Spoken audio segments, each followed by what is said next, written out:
ये प्रयागराज के रहने वाले शहजाद हैं, जो पंचर बनाने का काम करते हैं। इनके बेटे ने पहले अटेम्प्ट में जुडिशरी की परीक्षा पास की है। बेटे की सफलता और परिवार के संघर्ष की कहानी जानने हमारी टीम प्रयागराज मुख्यालय से 30 किलोमीटर दूर उनके गांव बरईहरक पहुंची। यहाँ शहजाद अपनी पत्नी अफसाना और 3 बच्चों के साथ रहते हैं। घर के बगल में ही उनकी साइकिल रिपेयरिंग की दुकान है। हम हाई स्कूल फेल हुए थे, हम अपनी पढ़ाई पर हाई स्कूल फेल हुए तो सिर्फ दुकान में लग गए, जो कि हमारे भी पिताजी की पंचर की दुकान थी। तो जब फेल हो गए तो उसी में हम भी लग गए। शहजाद के साइकिल की दुकान से परिवार के साथ बच्चों की पढ़ाई का खर्च निकालना काफी मुश्किल था। तब उनकी पत्नी अफसाना ने बच्चों की पढ़ाई का जिम्मा संभाला। वो सिलाई का काम करने लगी।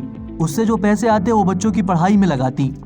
एक हम पिक्चर देखे थे, मेरा घर गांव जैसे से कुछ था, तो इसी में उसकी बड़ी भाभी सिलाई करके सबको पढ़ाई थी। जब ये लोग हमारे छोटे छोटे थे, हमने कहा हम भी करेंगे, हम अपने बच्चों को सिलाई करके पढ़ाएं। अहद 8वीं के बाद पढ़ाई के लिए प्रयागराज चले गए। 12वीं के बाद उन्होंने इलाहाबाद विश्वविद्यालय से BA LLB किया। कोर्स की फीस जमा करने के लिए अहद के पास पैसे नहीं थे। उनके पिता को फीस जमा करने के लिए कर्ज लेना पड़ा।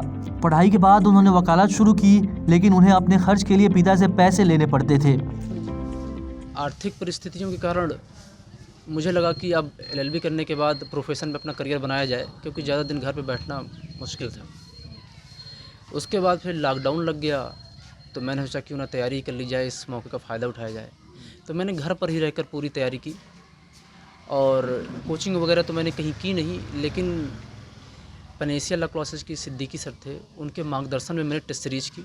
अहद ने कहा कि मेरे घर वालों का मानना है कि शिक्षा के जरिए ही गरीबी से निकला जा सकता है, इसलिए बचपन से ही उन्होंने मुझे और मेरे भाइयों को पढ़ाने के लिए बहुत मेहनत की। दैनिक भास्कर के लिए प्रयागराज से राजेश साहू की रिपोर्ट।